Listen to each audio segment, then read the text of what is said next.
inside, followed by Yesterday. Bart Cummings has got his 10th Melbourne Cup. Safely's going to win the Melbourne Cup for Darren Beadman and Bart Cummings. Safely first.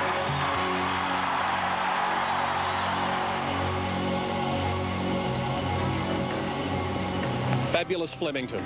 Australia's international racecourse is never more fabulous than on this very day, Foster's Melbourne Cup Day.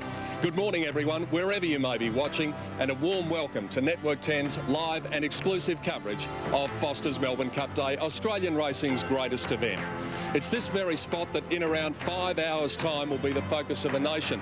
And then around 3.5 minutes later, they'll start engraving a new name on that solid gold three-handled loving cup. It's the most famous trophy in all of Australian sport.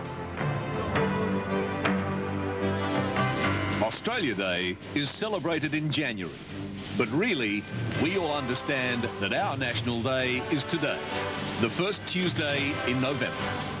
The Foster's Melbourne Cup has been stopping the nation for 137 years, and 10's live telecast is being relayed into homes here and around the world for the 20th successive year. Since R1 won the first televised cup in 1978, we've seen just about everything. But every year, we get the feeling we ain't seen nothing yet. Stern's in front though, they're not going to get to him. And Stern has won the Melbourne Cup. Twice, we've seen a Shakes horse win the cup. Attalak in 86 and Jearn in 94. But we've never seen a Queen's horse win. Well, not until maybe Arabian Story this year. We've seen Doremus win the Caulfield and Melbourne Cups double. But maybe we haven't seen the last of him either. He's got them covered, I think. Yes, he has. Doremus is going to win the Melbourne Cup. But maybe not alone. Lee Friedman's third cup. Doremus wins. We've seen the McKinnon regularly produce a cup star. Empire Rose and Let's Elope, to name two. Could it be Ebony Grove's turn for the double this year? And we've seen a man called Bart win 10 cups. And who's to say Alpha or Grandmaster won't make it 11? In the Caulfield Cup, we saw a staying performance of breathtaking brilliance. If Might and Power wins the cup, his tight-lipped trainer Jack Denham will probably talk his head off. Well, we did say you ain't seen nothing yet. And there is the grand old lady, Flemington Racecourse, looking absolutely magnificent for her day, Foster's Melbourne Cup Day. And it is a spectacular sight looking back from the city of Melbourne, just around 6 kilometres away to this great racecourse. Today's program, it's a very early start, gets underway at 10:30 with the New Asia Singapore hurdle, and then we go through the traditional lead-up race, the Great Western, which comes up at 2:25 through to race 8, the Foster's Melbourne Cup at 3:20 Australian Daylight Saving Time. And the Hong Kong Jockey Club Plate concludes proceedings this afternoon at 4:45. Throughout the carnival, we'll be catching up with Tim Bailey, of course, who will have plenty of the personalities. He's also going to tell us about the all-important weather conditions for Melbourne Cup Day, and he generally comes up with a few surprises. Let's find out where he is and what the weather's going to be like as we say a very good morning to Tim Bailey. Morning, PD. Good morning, everybody. Well, today they'll flock to Flemington, 100,000 of them, to view the race that stops the nation, and they'll come any way they can. By car, by cab, by bus, by train, and some by helicopter, but we can top that. We are cruising the charming way along the famous Maribyrnong River on the MV Barcoola. She's made a few in pine, she's been around a bit, but then again, haven't we all? The day, it's a bit grey around the gills, as you can see behind me. The early drizzle, well, we don't think that will materialise. The temperature, well, not too flash, 18 degrees, it's a bit cool, but then again, what are champagne bubbles for? To warm the heart and to back winners. Come with me, though, because I think down here, the atmosphere will change just a little. Do the words party mean anything to you? Ah, dear. Not a bad start for 10 a.m. in the morning. That, by the way, is the Slow Pony Trio. So I am hoping that that's not an omen. The Slow Pony Trio, the champagne flowing freely, and it looks like it's going to be a long, hard day at the office, but I've got a big ticker. I know I can get through it. Peter Donegan, I'll see you later. Much later. Yes, well, I might see you, but I don't know whether you'll see me. Tim Bailey on the Maribyrnong River on his way to Flemington this morning. Yesterday, a part of the build-up to the Foster's Melbourne Cup in the city every year, the Parade of Champions. And I think it was one of the biggest crowds I've ever seen in the city yesterday. Tremendous numbers of people coming in to watch the great horses of years gone by and some of the great personalities. The pipe bands were there. They're, of course, so much part of the carnival, as is that famous trophy. And names such as R1, What a Nuisance, Black Knight were all there. And, of course, the Cups King was there too, Bart Cummings, along with Darren Beedman, who'll be riding perhaps in his last Melbourne Cup. Lee Friedman, who's already won the race on 3 occasions. And some of the old modes of transportation were there as well. Jay Chapman and Sons Racehorse Transport. We've got about 5 hours and 12 minutes before the Cup gets underway, and one very important piece of information, as it is on any race day, but especially on Melbourne Cup Day, is the condition of the track. It created quite a bit of controversy here on Derby Day on Saturday. Let's find out firsthand as we go out to the men who'll be up in the commentary box today. Dan Malicki and Gary Willits, a very good morning to you both. Thank you very much, Peter. We've got a bit of competition to put up with at the moment, but the official track rating is good. It looks the most uniform surface. Ross Bradfield and his merry men have done a super job here. It's in excellent order. Gary Willits. Yeah, good morning, Danny, and good morning, everyone. Well, this track today, the inside, the pentometer is 4.17, outside 4.13. We'll just walk in here, otherwise I'll have to do the Highlands Ling. But this track, look, I haven't even bothered bringing the umbrella with me today, because I can just show you here. I can't even get my foot to even mark this track. The track's pretty firm, and look, I'll put my reputation on the line to say horses will be able to come from anywhere today. So if you've got a fancy, just back it. When I walked down here half an hour ago, we had an easterly wind. This track runs east to west to the winning post, and the wind's turned right around now. It's a southerly. So as I say, I think horses will come from anywhere today. So if you like something, just back it. So we should have a uniform, good surface, and I wouldn't expect the same sort of bias that we had on Saturday, Pete. And as we throw back to you, we're going to start dancing, I think. Yeah, we'll bring out, I want a kilt next year, Peter. Yes, in that case, I think we'll cut away from him because we don't want to see that sort of thing on Melbourne Cup Day. Thanks to Dan Malicki and Gary Willits out on the track, and that is great news. Well, it's time now to introduce the panel who had such success on Saturday and who previewed the Melbourne Cup with us on Sunday. And they're here, of course, for the great day. Jenny Chapman, Richard Friedman, John Letts, good morning to you. Morning, Pete. Good morning, Pete. Well, Jen, they talk about the class of the Melbourne Cup this year. They say the class isn't there. I don't think that it's the worst Melbourne Cup field I've seen by a long stretch of the imagination. I reckon there is a bit of class there. I tend to agree, Pete, with you, that's for sure, because, look, you've got Sydney Cup winners, Melbourne Cup winners, Adelaide Cup winners, New Zealand, Auckland Cup winners, Brisbane Cup winners. I mean, you've got a whole lot of Cup winners here, and they're all meeting here today, so it's going to be interesting. Rich, it's always tough to get out of bed at the hours that you have to, but I suppose it's a little bit easier on Melbourne Cup Day. What do the trainers do? What do the Melbourne Cup horses do on the morning of the race? Well, the Cup horses will get out fairly early and, you know, they'll go through their paces and they'll go back and have a rest. But the trainers, well, they're at it all day. We'll be on the move all day looking after owners and, you know, other things, saddling up horses. So it's a very long, arduous day, but it all comes to a good end if you win. And then, of course, you have to go to the marquee and have a drink too. You know. Oh, it's tough. It really is tough. And also joining us, dual Melbourne Cup winning jockey Johnny Letts. Let's see, how are the jockeys feeling when they wake up on Cup morning? A few butterflies? I'd say there was a few there, Peter. It's always the biggest day in your life, race-wise. And the only two guys I don't think that have ridden in the race is Dwayne Dunn, or three guys, Ray Corcoran and Lenny Beasley. I think they're about the only three that haven't ridden in a race. They might have a little bit of butterflies, but other than that, the guys that have been round in it before know what to expect. But it's the main day in their life this year. It is indeed. Let's take a look at the scratchings now for the great day, Foster's Melbourne Cup Day. And the Singapore New Asia Hurdle at 10:30 this morning take out 3 Veritable Lad, 16 Ferdinand and 17 Boston Pop, so a field of 14. The Vic Health 1000 is race 2 at 11:05. And the scratchings here are number 6 Highborn, 14 Northwood Bisque and 15 Rose's Joy, so 14 running there. The third is the 1-3 Fine Handicap at 11:45. You can take out 4 Touch of Fantasy Fancy, 11 Chicago Baby, and 19 Pack, so a field of 16. Race 4, the Melrose Place Sprint at 12.25, no scratchings and a field of 10. The 5th event on the card is the Anderson Consulting Plate at 5 minutes after 1, and the withdrawals here: 15 Chicago O'Brien, 18 Judge Dredd, 19 Doctor, a field of 16. Event 6, the Schweppes 1000 at 1.45, and the withdrawals are number 12 Regular, 17 Into the Mystic, and 19 Havalash, 12, 17 and 19 out of race 6. Race number 7 on the program, the Great Western at 2.25. Take out 1 Snapshots, number 5 Espina, and 16 in form, so a field of 14. Importantly, the Foster's Melbourne Cup for 1997 is clear of scratchings, a field of 22.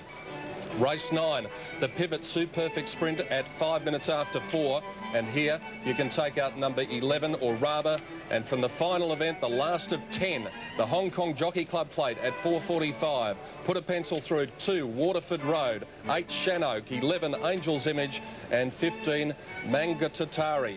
So 2, 8, 11 and 15 out of the final event on the card.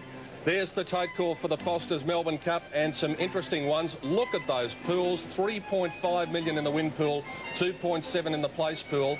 Doremus $11.20, Might and Power $8. Interestingly, Alpha has come up the favourite at $7.30, Ebony Grove at $9.30. Over the page we go. Arabian Story and Harbour Dews are both at good odds. Always Aloof at $13. Skyboa Place Getter last year, $17. Linesman for the Gay Waterhouse Stable at $12. Marble Halls, $10. Markham Big Odds. And then the last 6 runners in the Foster's Melbourne Cup. Scrupulous, one of the rank outsiders of the field. And the best chance of that lot is the Bart Cummings trained Grandmaster, number 21. So there you have it. The Foster's Melbourne Cup coming up at 20 minutes after 3. An early start to racing, as I said, the first getting underway at 10:30. Good luck, everyone, right throughout the day. We'll be back with you on the other side of this break. No more changes. You've actually got to tell us what your tip is, Jason. The day is drawing near. I still haven't gotten over what a wonderful win it was by Saintly last year. Darren Beatman, Bart Cummings. They did it last year. I reckon they'll do it again. Oh, look, I get it off the guys in the morning, actually, and Jenny Chapman. But at this stage, I'd go Trifecta, Marble Halls, Always Aloof, and Alpha. All right, I hear there's a man praying, Darren Beatty. So you got to go with the guy who's praying. Well, I don't know the name of his horse. Grandmaster and Marble Halls. Marble Halls will win, Alpha will run second, and Might and Power will run third. Well, I can't pronounce the name of the horse, but it is number 4. And I think it's Sophia or something like that to win from Doremus.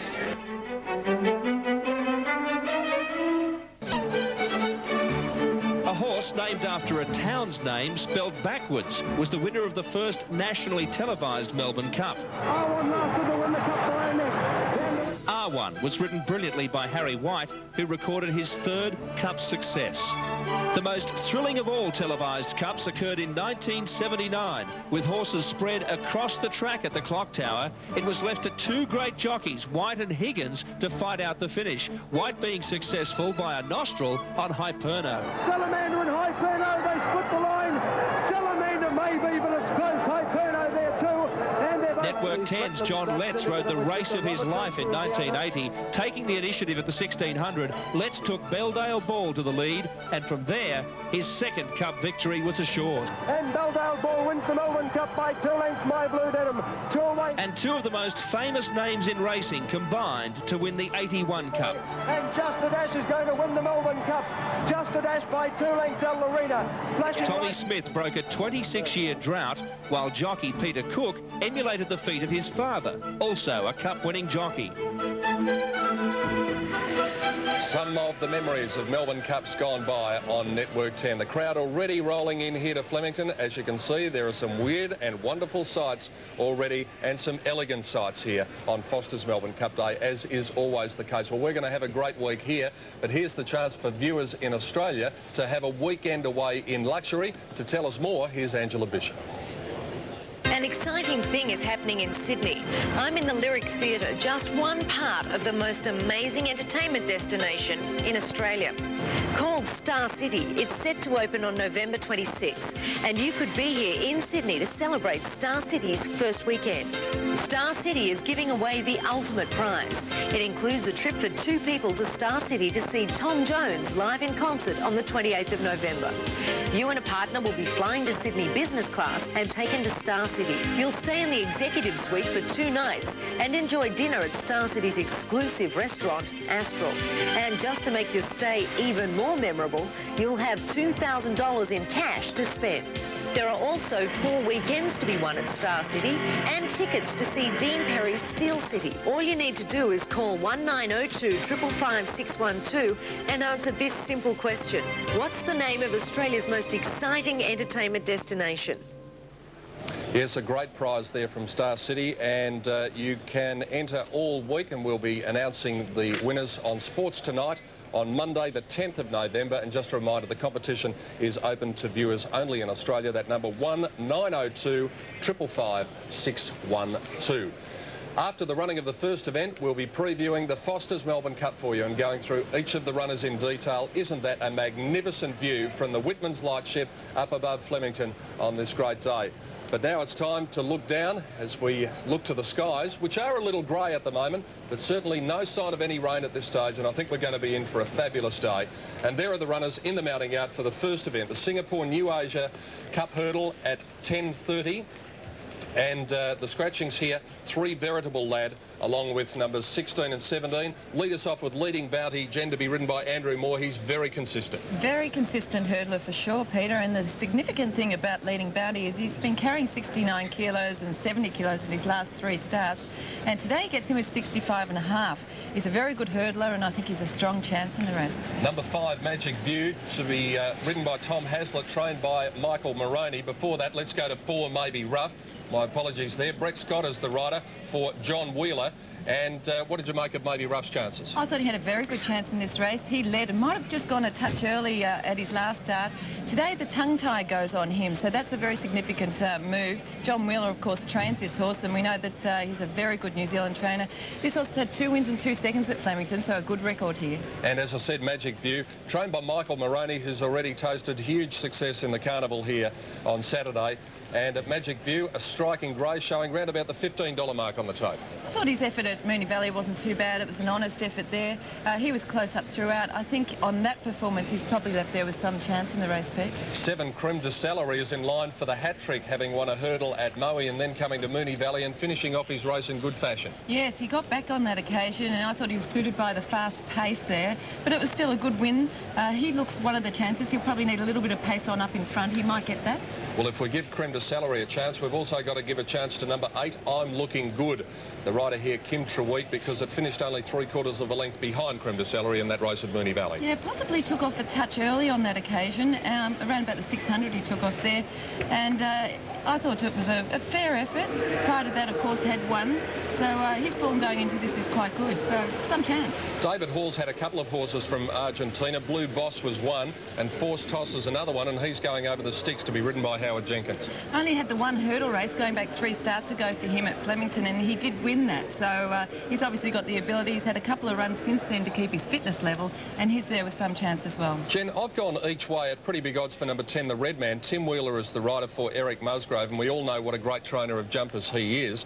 And I just thought on the run at Moe, where it finished a short head and a head behind Creme de Celery, and then the 3-length win at Geelong, that it's got to be a good each way hope here. Pretty good odds. Yes, he was probably set a bit of a task there at Moe as well. So on that effort, and then to come out and win, you're quite right there, Peter. I think he's not without some chance in this. And it might be a big day for Graham Rogerson, and he might start it off early with Tennessee Oak, number 15, the First Emergency, which gets a run here with Michael Patton in the saddle, one of our leading jumps jockeys. Well, he had his first run over the hurdles last start at Moonee Valley, and he's been a very good flat horse, this fellow. I think he'll be fitter coming into this particular race, and I think he's some chance. Sum up your tips for the first, Jen, on Melbourne Cup Day. Well, I'm going with number 4, Maybe Rough, from number 1, Leading Bounty, and for third, I'll put in number 8, I'm Looking Good. Quick tip from both Rich and Johnny Letts. I've gone with Leading Bounty. I think the weight won't worry him. Andrew Moore's a good jock and his form's been very consistent. Let's see. I think number 6, Grey Sovereign. I've seen this horse win a couple of races in Adelaide and he's been very impressive. I think he can win the race. Each way number 10, the Red Man for me. Let's check the tote figures on the first with Dan Malicki as they go to the gates.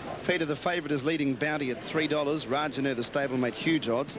Maybe Roughwell and Commission, $9.10. 15 Magic View, $12 for Grey Sovereign. Creme de Celery at $7.20. $9 for I'm Looking Good. 17 Force Toss, 14 the Red Man, 47 Glasnov, 55 for Just Dynamite, 13 Reaper Barn at 17, top that at 83 and Tennessee Oak at $12.80. That's the scene on the tote. It'll be a different scene in the betting ring. I know it's packed out, and the man who did a great job and gave us a tremendous amount of winners at value on Saturday, as we say good morning to him, it's Tim Gossage. Thanks very much, Dan. Yes, well, bookmakers said they had a winning day on Derby Day, and they're confident about their chances today. Speaking of the first, Leading Bounty is all the rage. It is the favourite. A few horses have been back to beat it. Tennessee Oak down the bottom, the Emergency has an each-way chance. To the Cup, Might and Power is, of course, the standout favourite. There's 3 on the second line, Doremus, Ebony Grove and Marble Halls. And the word down here, amazingly, is that Marble Halls may, in fact, start the Cup favourite. Well, that's quite incredible. Tim Gossage down there in the betting ring. There's the map for the 3,200 metres. It's exactly the same course for the Melbourne Cup, but the difference is they'll have the hurdles in front of them here for the first. Checking the tips from the panel on race 1.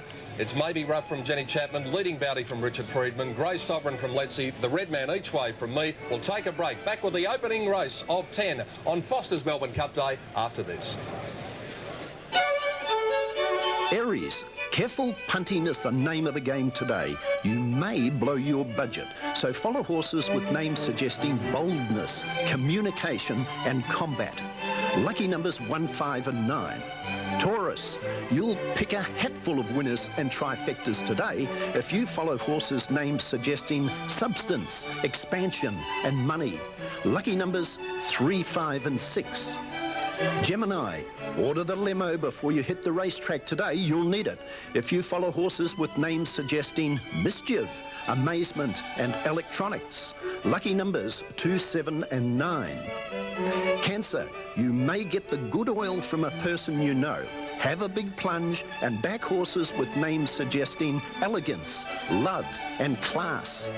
Lucky numbers 3, 6 and 9.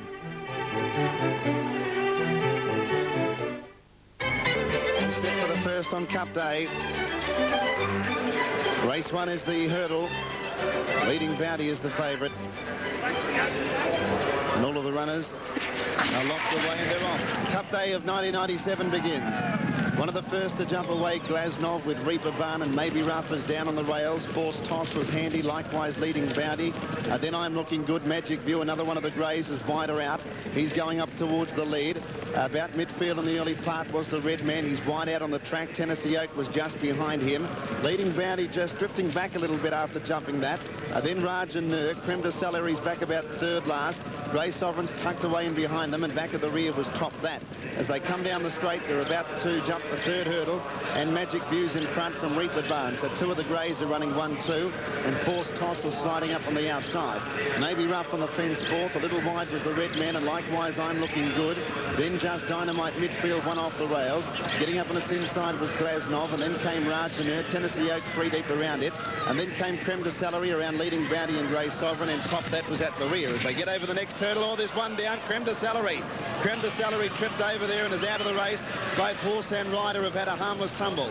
Out of the straight they go, and they've got 2,200 metres to run, and the leader is Magic View. Magic View out of the straight in front, leading by about 2.5 lengths. Racing second, Force Toss. A length away third was Reaper Barn. 1.5 to I'm Looking Good fourth. Maybe Rough is fifth on the inside of the Red Man. A length further back to Glasnov. Around it, Just Dynamite. 1.5 to Rajanir as they get over the next one. Tennessee Oak has covered a little bit of ground at this stage, but now getting 1 off. It's on the outside of Grey Sovereign, and then Leading Bounty, and 2 lengths away to Top That. And Creme de Celery fell over at the jump just before the winning post. They've got 1,600 metres left to travel now, and the leader is Magic View. 2 lengths in front from Force Toss second. Reaper Barnes third, the inside from I'm Looking Good. And then Maybe Rough getting a cushy run on the rails. Next was the red man, Glasnov, about midfield from Just Dynamite in the red and white colours. Grey Sovereign getting up on the inside of Raj and Nur. Then Tennessee Oak outside the favourite Leading Bounty, and a length and a half to top that, who's last and about 8 or 10 lengths off the lead. Inside the 1200, Magic View didn't jump it very well, but he got through it okay, enough to lead by 3 lengths. 2 Force Toss and Reaper Barn a length away third. I'm Looking Good fourth, and the red man sliding up 3 deep. A length away Maybe Rough, which gets 1 away from the rails. Rajanur was next, and sliding up was top that. It's come from last, got to midfield now. And then Glasnov on the rails from Just Dynamite. Tennessee Oak. Leading Bounty's got some work to do. It's 8 lengths off the lead and over on the rails. And 2 lengths away Grey Sovereign. They've got 800 metres left to go. And Magic View in front. From getting to second now, the red man. 3 out Maybe Rough. Top that ridden along, but it's 4 deep. Force Toss just behind them, but blocked for a run. And then came I'm Looking Good. Reaper Barn's over on the rails. So many chances as they turn for home. Tennessee Oak is starting to work into it, and Leading Bounty's about 6 lengths off the lead. 500 left to go. Going to the lead now, Maybe Rough on the outside of the red man. Force Toss next. Magic View can't go on. And then I'm Looking Good. Maybe Rough hit the lead down to the 350. It's tackled now by I'm Looking Good and Force Toss, and then Tennessee Oak and Leading Bounty running on as they come down to the last jump now. 250 to go. It's Force Toss and I'm Looking Good from Tennessee Oak running on, and then Maybe Rough. I'm Looking Good, Force Toss, and then Tennessee Oak is starting to swamp them. Tennessee Oak, Force Toss. Tennessee Oak goes up to hit the lead from I'm Looking Good and Tennessee Oak. Tennessee Oak and Mick Patton for Graham Rogerson win the first on Cup Day. Tennessee Oak the winner. Second, I'm Looking Good. Third was Force Toss. Fourth home was Maybe Rough, and then came Reaper Barn, Leading Bounty. Behind those was Glasnov, and then Rajanur, Just Dynamite. Further back to the red man, Magic View got tied with Grey Sovereign, and Top That has run last. It was a stablemate of the winner, and pleased to say the horse and rider that fell are quite okay. The horse in question was Creme de Celery, and the rider was Craig Headage. Well, a really great win here, Dan, by Tennessee Oak. He certainly got home over the top of them, and the time was 3:29. It's just outside the course record, and as Dan and I said when we walked the track, I think horses will be able to come from anywhere to win today. Well, here he is, arrowed in the screen here. He's giving these horses about 3 lengths start here. Michael Patton, what a great hurdle jockey he is. He just seems to be able to get the best out of them. Always seems to be figuring in these finishes on Cup Day, Dan. But Tennessee Oak is still about 1.5 lengths behind them. On the outside, gradually overhauling him from the strong riding of Michael Patton. He's a very vigorous rider. Very good. To the jockeys, the jumps jockeys, this is probably the second biggest race for them outside the Grand National. And Mick has had a bit of a dramatic year. His dad passed away earlier on in the year. Also the father of Jason, and yeah, I think it was a very special moment for Mick to be able to win this race on a horse who's actually the stablemate of Ebony Grove. That's right. Well, here they are arrowed again. And at this stage here, Tennessee Oak is 5 out from the fence with the blue hat and the blue breastband. As they roll it, as they come towards the last fence, you'll get some idea when the 3 in front of him jump it. Oh, they went pretty quick then. 15, 8 and 9. Tennessee Oak, Michael Patton first. I'm Looking Good, Kim Treweek second, and Force Toss, Howard Jenkins third. Fourth was Maybe Rough. He looked a big chance on the two.